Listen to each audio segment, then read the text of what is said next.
Master of None dropped. Master of None, Moments in Love, their third season, which focuses on Lena Waite's Denise and her love story. Um, 5 episodes, some hour long, some 25, 30 minutes, which I really appreciated.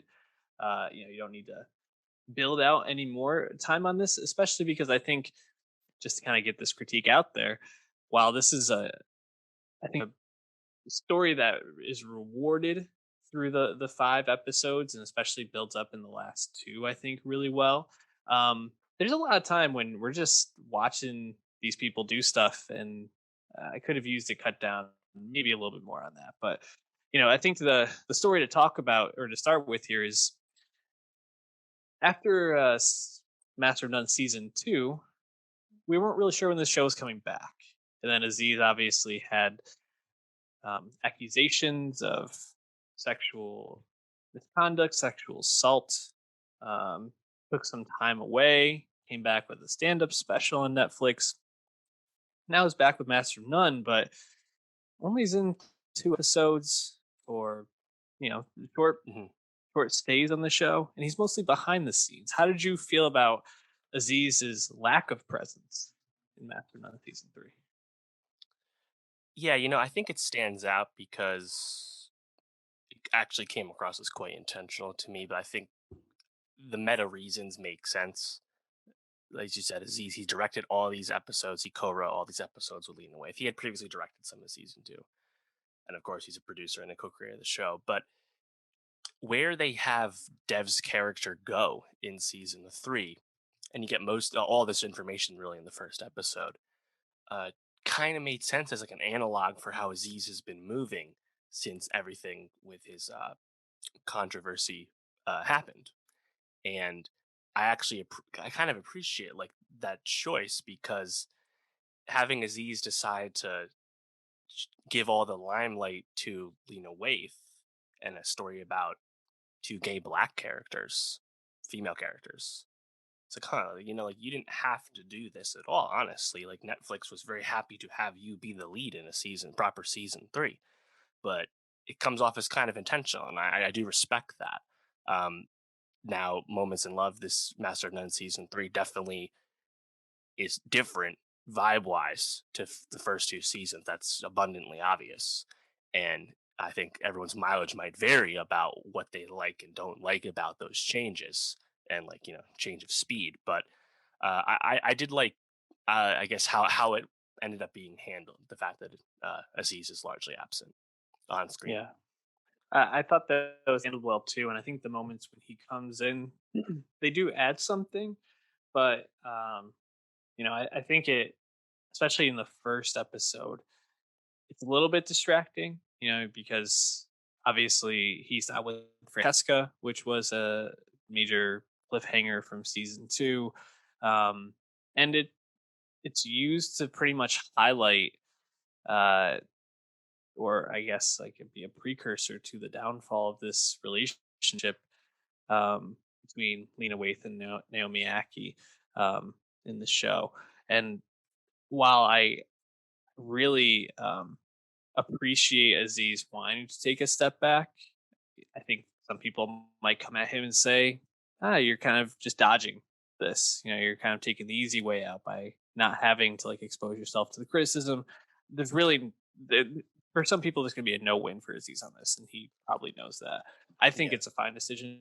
Um, At the but end of the day, I I think, yeah, I would say that he more openly grappled with it on his comeback yeah, special right now from 2 years ago. So I'd say at that point he doesn't like need to feel the. I don't think he should feel the need to like having to openly reckon again. He's definitely carried yeah, himself in a much more respectful and open and I feel like uh, inward looking way than say someone like Louis C.K. has, for example. So if people don't want to watch Aziz anymore, that's completely fine and up to them. But I don't think he needs to act that way. But then again, he chose to, so that's fine. yeah. But yeah, it's a change. It's a difference.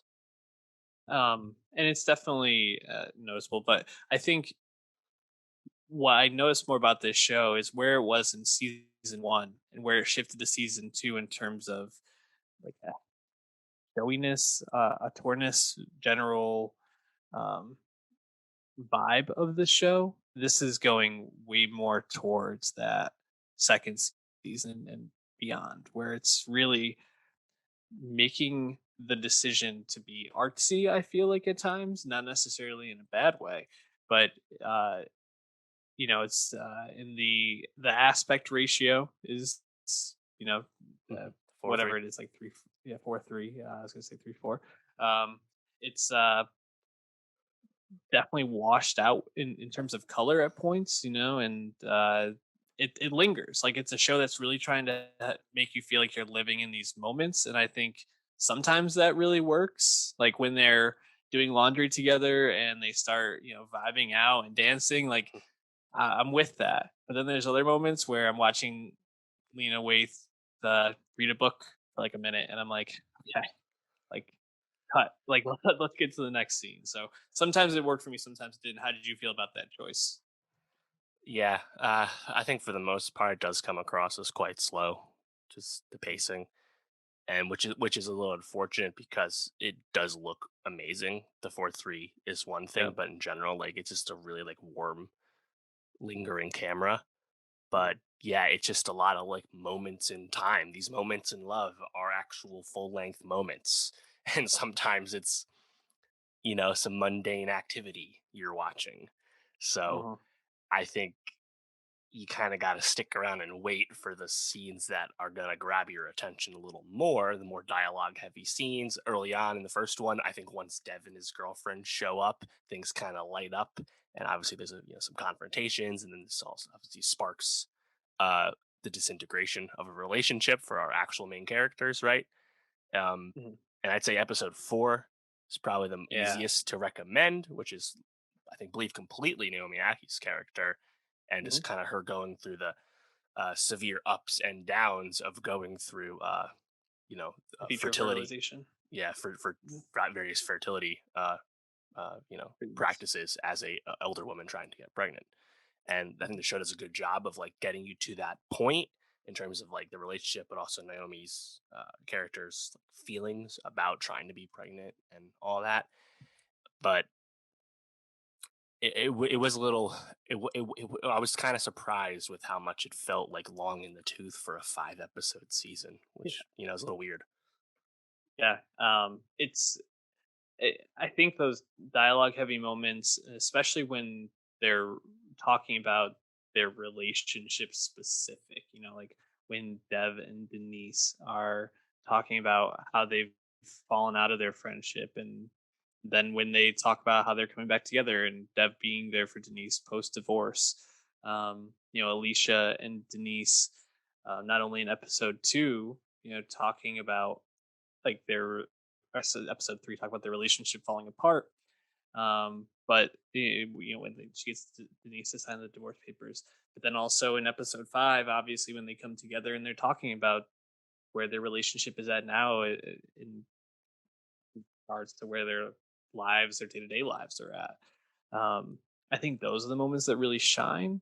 Episode 4 is it feels like a bottle episode in a sense because it is only Alicia that you're following, and around a very specific part of Alicia's life. But I think the payoff in that episode, and then leading up to I think episode 5 as a pretty real relationship moment, which is interesting. I think pulls a couple of punches, and it could have even hit more. But I think episode 5 is pretty satisfying as well. So I think it really builds up well. But yeah, like episode 3 when Lena is really struggling, and Denise is selling the house and all that. It's that at that point I was just kind of like, okay, we just need to like fast forward a little bit here and get to them coming back together because this is tough. It's tough, but Yeah, some real great moments for sure.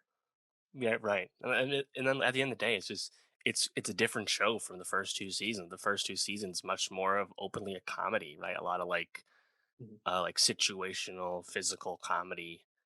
I think of like a lot of stuff between Dev and Arnold, who's completely absent in this season. Yeah. Uh, it's just a little different, and like I think Master of None got a lot of people's attention early on, partially because it was Aziz's, first post park stuff, so that in and of itself is getting attention. But there were like really poignant like comments and moments draped around something that was broadly rom commy, namely Mhm. like the Indians on TV stuff, observations like that, right? And this time, the only time I really felt like something like that came up was the moment, I believe, in episode 4 where Aki's talking to the fertility clinic worker, You're a bad advisor, whoever. bitch. Yeah, no, no, not even that one. But when they're Oh, talking about how the insurance companies like don't have like codes for mhm. gay couples trying to pursue fertility, but they managed to have it for like being killed by a A killer seal whale. attack. Yeah, Yeah. and I was like, huh, wow, did not know about that. And that's definitely something I would expect Master of None to just kind of like sprinkle in there while you're just kind of watching the show. But for the most Mm. part, like we have all these like kind of longer scenes, a lot of times without dialogue, and it's just a stark change. Yeah. No, for sure. It's a change, but I think the show is still worth tuning into, worth consuming. I also have to say, I think about what I really liked about season 2.